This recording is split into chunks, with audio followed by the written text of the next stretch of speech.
আসসালামু আলাইকুম প্রিয় কৃষক ভাইয়েরা, আপনার ধান কি পেকে গিয়েছে? শীষ কি সুন্দর বের হয়েছে? কিন্তু হঠাৎ করে যদি দেখেন শীষ সাদা হয়ে যাচ্ছে, দানা ফাঁপা, তাহলে বুঝে নিন ভয়ঙ্কর রোগ নেক ব্লাস্ট আপনার ক্ষেতে আক্রমণ করেছে।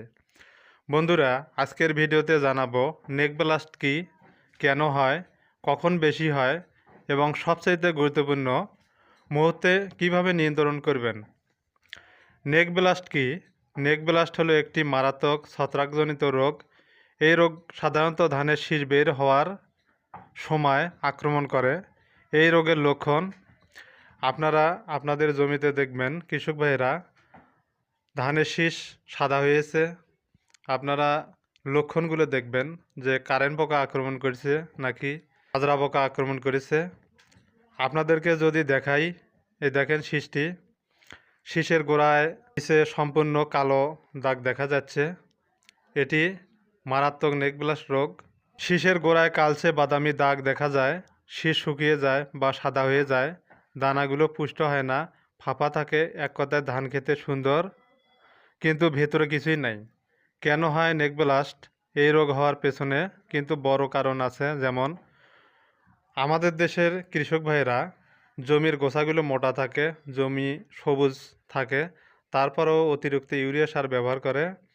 জমিতে পানি কম থাকা, ঠান্ডা ও কুয়াশা আবহাওয়ার কারণে, ঘন করে চারা রোপণ করার কারণে অনেক কৃষক ভাইয়েরা রয়েছে জমির যে জলগুলো রয়েছে এগুলো আটো করে এবং ঘন করে রোপণ করে, তার কারণে কিন্তু বিভিন্ন ধরনের রোগে আক্রমণ করে।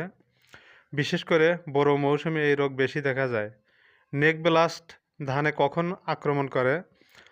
ধানের সবচাইতে গুরুত্বপূর্ণ সময় হলো শীষ বের হওয়া থেকে ফুল আসা পর্যন্ত।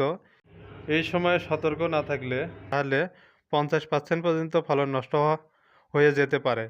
ক্ষতির পরিমাণ: নেক ব্লাস্ট একবার হলে দানা হবে না, শীষ সাদা হয়ে যাবে, অনেক ক্ষেত্রে পুরো জমি নষ্ট হয়ে যায়। কৃষক বন্ধুরা, আপনারা যে জমিটি দেখতেছেন এটি বিরিধান 28।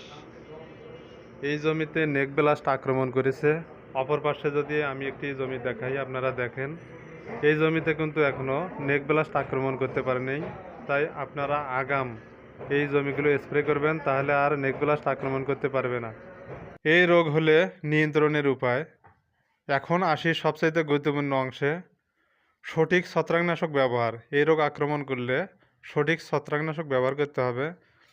যেমন বিভিন্ন ব্র্যান্ডের ছত্রাকনাশক বাজারে পাওয়া যায়, তার মধ্যে উল্লেখযোগ্য হলো এমিস্টার টপ 325 EC। এর গ্রুপ উপাদান হচ্ছে অ্যাজোকস্ট্রোবিন প্লাস ডাইফেনাকোনাজল। এটি প্রতি লিটার পানিতে 1 মিলি করে প্রয়োগ করতে হবে।